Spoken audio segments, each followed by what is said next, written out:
मोना, लोग आने ही वाले होंगे। मैंने पहले ही तबेले के पास बाल्टियां रख दी हैं। आप जल्दी से दूध निकालना शुरू कर दीजिए। ललित दूध निकालना शुरू कर देता है। धीरे धीरे लोगों की भीड़ बढ़ने लगती है। लोग आते और दूध लेकर चले जाते।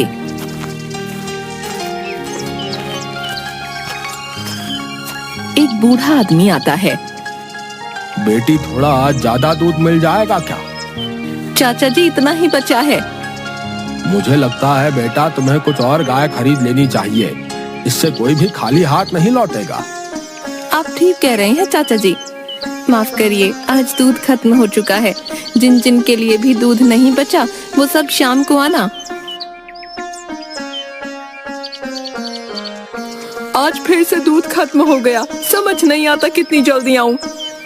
मोना, तुम कुछ और गाय क्यों नहीं खरीद लेती? मैं भी यही सोच रही हूँ दीदी। मुझे भी अच्छा नहीं लगता ऐसे सबका खाली हाथ जाना। मैं इनसे बात करके देखती हूँ क्या होता है। सुनिए ना, मैं कह रही थी कि हमें कुछ और गाय खरीद लेनी चाहिए। हमेशा कोई ना कोई रह ही जाता है। अब तो हमारा काम भी अच्छा चलने लगा है। कुछ और गाय खरीद लेते हैं ना। चलो ठीक है, मैं बात करता हूँ इधर उधर। चलिए नाश्ता कर लीजिए। मोना, मैं जरा पास के गांव में जा रहा हूँ। इसके बाद ललित गायों को खरीदने पास के गांव के तबेले में चला गया। नमस्ते भाई। और ललित भाई, कैसे हो? बस प्रभु की कृपा से ठीक हूँ। कुछ गाय खरीदनी थी, इसलिए यहाँ चला आया। पहले वाली गाय तो आपने बहुत अच्छी दी थी, एकदम शांत और दूध भी गाढ़ा। इस बार भी हमें ऐसी ही गाय चाहिए, जो शांत हो और जिसका दूध एकदम गाढ़ा हो। क्यों नहीं भाई, हम तुम्हें अच्छी ही गाय दिखाएंगे। ये देखो, ये हमारे तबेले की सबसे अच्छी नस्ल है। ये शांत भी है और दूध भी गाढ़ा देती है। ललित ने गाय के सर पर हाथ रखा। गाय एकदम शांत थी। रुकिए, मैं आपके सामने इसका दूध निकलवा कर दिखाता हूँ। राधू, झींगा, अरे कहाँ मर गए दोनों? दोनों भाई किसी काम के नहीं। ओए राधू, जा, तुझे मालिक बुला रहे। नहीं झींगा, तुझे बुला रहे। बोला ना तुझे बुला रहे। मैं तुझसे बड़ा हूँ, तू जा।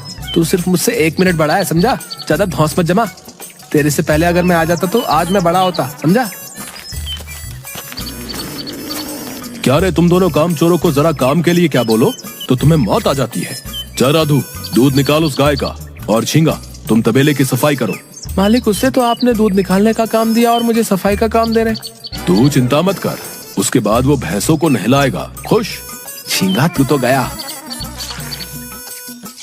राधू ने तबेले वाले को एक लोटे में दूध निकाल कर दिया। हाँ भैया, दूध तो बढ़िया है और स्वादिष्ट भी लग रहा है। तो ये गाय तय रही।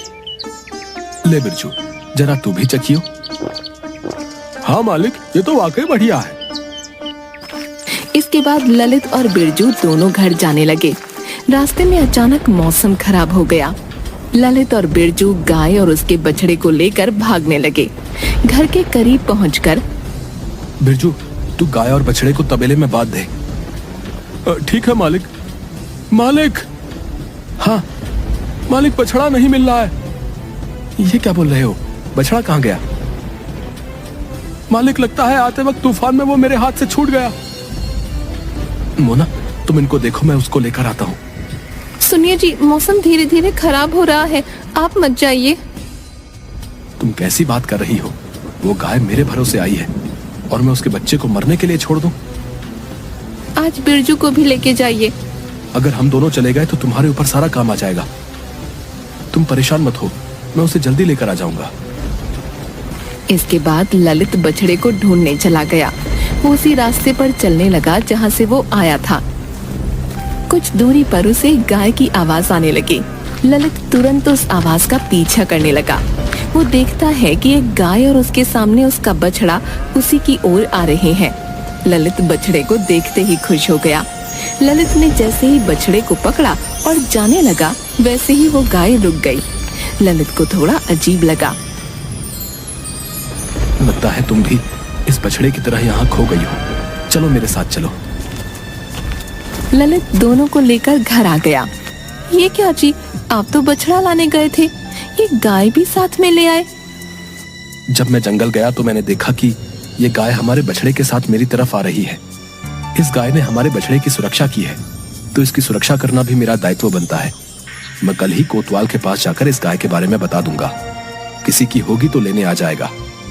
इससे ज्यादा क्या कर सकता हूँ? तब तक ये खा लेगी हमारी गायों के साथ थोड़ा बहुत चारा। ललित खाना खाकर सो गया।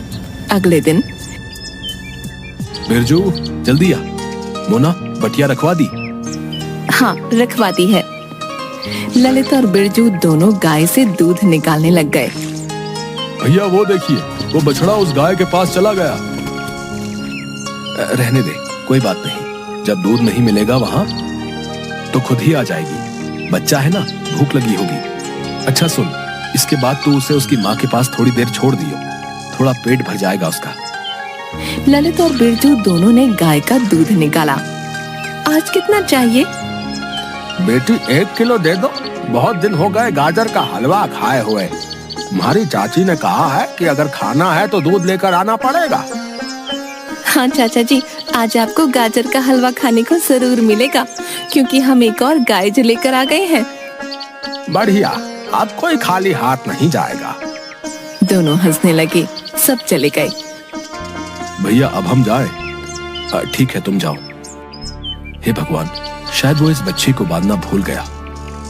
वो बाकी के पास गया। उसने देखा कि वो दूध पी रही है। लगता है इसका कुछ समय पहले ही बच्चा हुआ। अब भगवान करे जल्दी से इसके मालिक का पता चल जाए। इसका बच्चा भी इसका इंतजार कर रहा होगा। सुनिए, जया दीदी ने दूध मंगाया है, थोड़ा कम पड़ रहा है। आप इससे थोड़ा दूध निकाल लीजिए, उनके घर में भोज का आयोजन है। ये तो काफी देर से दूध पी रहा है। मुझे नहीं लगता कि ज्यादा बचा होगा। देखता हूँ, एक बार निकाल के देखता हूँ। ललित ने दूध निकालना शुरू किया। अच्छा सुनो, कोई बर्तन देना। बर्तन तो सारे भरे हैं। आप ऐसा कीजिए, तब तक इस बाल्टी में दूध निकाल लीजिए। इससे छोटा नहीं मिला कोई? चला लीजिए ना इससे काम, अभी हम काम कर रहे हैं। ठीक है। ललित ने जैसे ही दूध निकालना शुरू किया, वो गाय से खुद ही दूध निकालना शुरू हो गया। ललित कुछ सोच ही नहीं पा रहा था। बाल्टी पूरी भर गई और गिरने लग गई। क्या करूं? बंद हो जा, बंद हो जा, रुक जा मेरी माँ। अचानक दूध आना बंद हो गया। फिर से ललित ने निकालने की कोशिश की, वो आना शुरू हो गया। बंद हो जा। दूध आना बंद हो गया। जल्दी से अंदर जाकर बाल्टी लेकर आ। अरे मोना, देखो कमाल हो गया। ये लो। अरे ये तो बहुत ज्यादा है। लगता है कुछ दिनों पहले ही इसका बच्चा हुआ है। इस गाय में कुछ तो बात है। तुम्हें पता है, इससे दूध आना बंद नहीं हो रहा था, और जब मैंने कहा बंद हो जा तो बंद हो गया। सुनिए जी, मुझे तो लगता है ईश्वर की कृपा है, वरना इस तूफान में पहले तो इसने हमारे बछड़े को बचाया, और अब इसका इस तरह दूध देना, मुझे लगता है प्रभु की कोई कृपा है। सुनिए जी, ये बात आप किसी को मत बताइएगा। लेकिन ये हमारी गाय नहीं है, कभी भी इसका मालिक इसे लेने आ सकता है। लेकिन जब तक इसका मालिक नहीं आता, तब तक हम इसकी देखभाल कर लेते हैं। ठीक है। एक बार दोबारा देखते हैं ये सच में चमत्कार है भी या नहीं। चलो। ललित ने दूध निकालना शुरू किया। दूध अपने आप आना शुरू हो गया। मोना बर्तन लाती गई, बर्तन भरते गए। इस तरह मोना ने घर के सारे बर्तन भरवा दिए। इसे रोकने के लिए बोलिए आप। हे गाय माता, रुक जाइए। गाय रुक गई।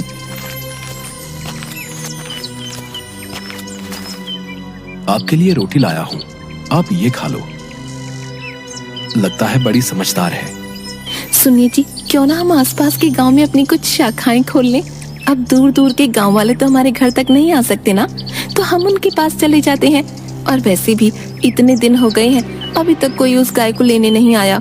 मैं तो कहती हूँ उसे प्रभु का आशीर्वाद समझिए और उसका सही इस्तेमाल कीजिए। मुझे क्यों लग रहा है कि तुम्हारे मन में कुछ ज्यादा ही लालच आ रहा है। कैसा लालच? जो इंसान परिस्थिति को स्वयं के अनुरूप नहीं ढाले, परिस्थितियाँ उसके विपरीत हो जाती हैं। और मैं तो बस घर आई लक्ष्मी का स्वागत कर रही हूँ। अब आप ही बताइए, कुछ गलत कर रही हूँ क्या? हाँ, तुम तो देवी हो, तुम्हें सब पता होता है।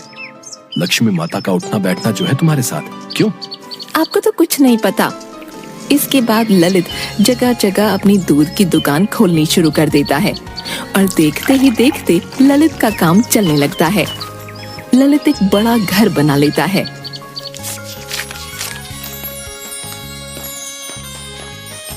अब ये सब बंद कर दीजिए, इतना काम करेंगे, चलिए बंद करिए। ठीक है, लो कर दिया। कभी कभी सोचता हूँ कि एक वो दिन था जब हम सामान्य सा जीवन बिताया करते थे और एक आज का दिन है।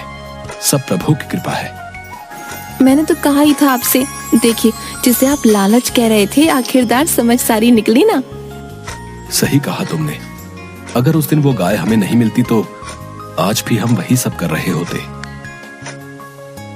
लेकिन ध्यान रखना वो किसी की नजरों में ना आ पाए, वरना कोई भी उसे चुरा सकता है। बिरजू कहाँ गया? दूध गर्म किया या नहीं? लाता हूँ दीदी। लीजिए दीदी। ठीक है, अब तू जा और सो जा। इसके बाद मोना और ललित सो गए। रात को तबेले में आग लग जाती है। सारी गायें चिल्लाने लगती हैं। ललित तुरंत उठकर बिरजू को आवाज देता है। बिरजू नींद से तुरंत उठकर वहाँ पानी डालने लगता है। सब ठीक हो जाता है। ललित गायों को दूसरी जगह ले जा रहा होता है। तभी वो देखता है कि जादुई गाय उनमें नजर नहीं आ रही। ललित मोना को सब बता देता है। अब क्या करेंगे हम? दूध कैसे पहुँचाएंगे दुकानों में? मैं ऐसा करता हूँ, कुछ समय के लिए दुकानें बंद कर देता हूँ। ठीक है, यही सही रहेगा। ललित सब जगह ढूंढता है। पूरी रात बीत जाती है। कुछ तो खा लीजिए। कैसे खा लूं, तुम ही बताओ। पता नहीं वो कहाँ चली गई। उसकी वजह से आज हम ये जिंदगी जी पा रहे हैं और आज जब उसकी कोई खबर नहीं मिल पा रही तो तुम चाहती हो कि ये सब जानने के बाद भी मैं चैन से खाना खा लूं। ललित पूरा दिन उसे ढूंढता है लेकिन वो गाय नहीं मिलती। थक कर ललित शाम को घर वापस आ जाता है। मोना ललित के लिए पानी लाती है लेकिन तब तक वहाँ एक बूढ़ी अम्मा आ जाती हैं। क्या हुआ ललित बेटा, सब ठीक है? नहीं अम्मा, मेरी गाय कहीं चली गई है, पता नहीं कैसी होगी। बेटा तू चिंता मत कर, पशु अपने मालिक से ज्यादा देर दूर नहीं रह पाते, वो जल्दी ही वापस आ जाएगी। बस भगवान करे ऐसा ही हो जाए। चल अब मैं चलती हूँ, फिक्र मत कर, सब ठीक हो जाएगा। कुछ तो खा लीजिए, इस तरह बिना खाए आप कब तक उसे ढूंढते रहेंगे? आप कमजोर हो गए तो फिर हमारी लाडो को कौन ढूंढेगा? ललित खाना नहीं खाता, वो पानी पीता है और घर के दरवाजे पर बैठकर अपनी गाय के घर आने का इंतजार करता रहता है। पूरा दिन थक जाने के कारण ललित को नींद आ जाती है। ललित सपना देखता है कि ललित अपनी गाय को ढूंढ रहा है। लाडो, कहाँ है तू? जल्दी आजा घर। तभी लाडो उसे कोहरे में से आते हुए दिख रही होती है। उसके गले की घंटी बज रही है और वो धीरे धीरे उसके पास आ रही है। जैसे ही वो गाय को हाथ लगाता है उसकी आंख खुल जाती है। वो देखता है कि गाय उसके पास बैठी है। वो खुश हो जाता है। मोना, बिरजू यहाँ आओ, हमारी लाडो आ गई। देखिए सब ठीक हो गया ना? चलिए अब अंदर आ जाइए और कुछ खा लीजिए। बिरजू तुम इसे तबेले में बांध दो। नहीं, मैं ले जाऊंगा। ललित उसे तबेले में बांधता है। उसके सामने ललित घास रखता है और पानी भी रखता है। आज के बाद तुम कहीं मत जाना। तुम्हें पता है मैं कितना डर गया था। ये दुनिया अच्छी नहीं है, यहाँ लालची मतलबी लोग भरे पड़े हैं। कौन जाने कब तुम्हें चुरा ले जाए। वादा करो तुम कभी ऐसा दोबारा नहीं करोगी। गाय रंभाती है। तुम खाओ, मैं भी चला खाना खाने। आधी रात का समय एक आदमी कंबल ओढ़कर गाय चुराने की कोशिश करता है। तब तक गाय जोर जोर से आवाज निकालने लगती है। ललित तुरंत भागकर तबेले में पहुंचता है। आदमी को गाय चुराते देख ललित उसे पकड़ने की कोशिश करता है। ललित के हाथों में कंबल आ जाता है। ललित कंबल को खींचता है लेकिन वो आदमी भाग जाता है। इस बार ललित ने लाडो को एक सुरक्षित कमरे में बंद कर दिया। क्या हुआ जी? वो आवाज लाडो की ठीक तो है ना? वो कोई लाडो को चुराने आया था। कहीं तबेले में आग लगाने वाला और लाडो को चुराने आने वाला आदमी दोनों एक तो नहीं? ये कंबल किसका है? ये कंबल उसी चोर का है। अगले दिन ललित लाडो के पास जाता है और दूध निकालना शुरू करता है।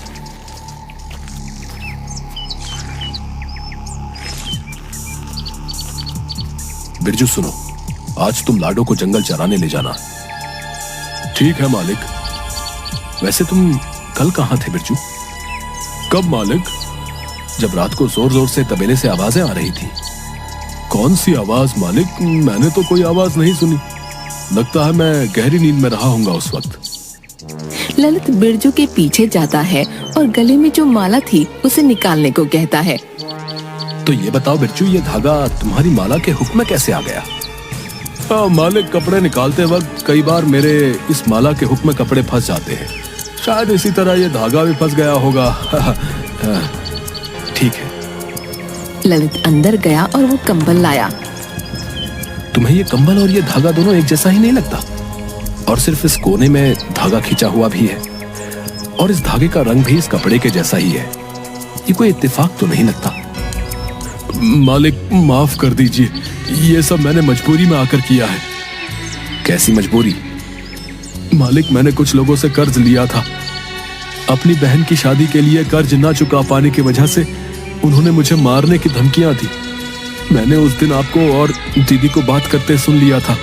मैंने सोचा कि मैं वो गाय बेच दूं, इससे मेरा कर्ज भी उतर जाएगा। कितना कर्ज लिया था उनसे तुमने? 50,000। शर्म नहीं आती? जहां तुझे हमेशा रहने को मिला, खाने को मिला, वहीं चोरी की तूने। मुझे माफ कर दीजिए, वो मुझे मार डालेंगे, इस डर से मैंने ऐसा किया। ललित अंदर गया और पैसे लेकर आया। जा, उन्हें ये पैसे दे दे। तूने ये कर्ज अपनी बहन के लिए लिया था। अगर वजह कोई और होती तो तुझे जेल भिजवा देता। बिरजू चला जाता है। ललित के पास वही अम्मा आती है। अम्मा, आप? बेटा, क्या हुआ? तू बड़ा परेशान लग रहा है। परेशान मत हो बेटा, वो गाय तेरे पुण्य कर्मों का ही फल है जो तुझे उस जैसी गाय मिली। मैंने देखा कि किस तरह तूने उस तूफान में अपनी परवाह ना करते हुए उस बछड़े की जान बचाने का फैसला लिया, और जंगल में अपने पशु के प्रति तेरा यही प्रेम देख मैंने इस गाय के लिए तुझे चुना। अब मेरी उम्र हो गई है, इसका ध्यान नहीं रख सकती, इसीलिए मैंने उस दिन तुझे वो गाय सौंप दी थी। अब सारी चिंताएं त्याग दे, और हाँ, जिस दिन तुझे तेरी ही तरह कोई नेक इंसान मिले तो उसे ये गाय दे देना। ये गाय कई सालों तक जिंदा रह सकती है और उस घर को संपन्न रखती है।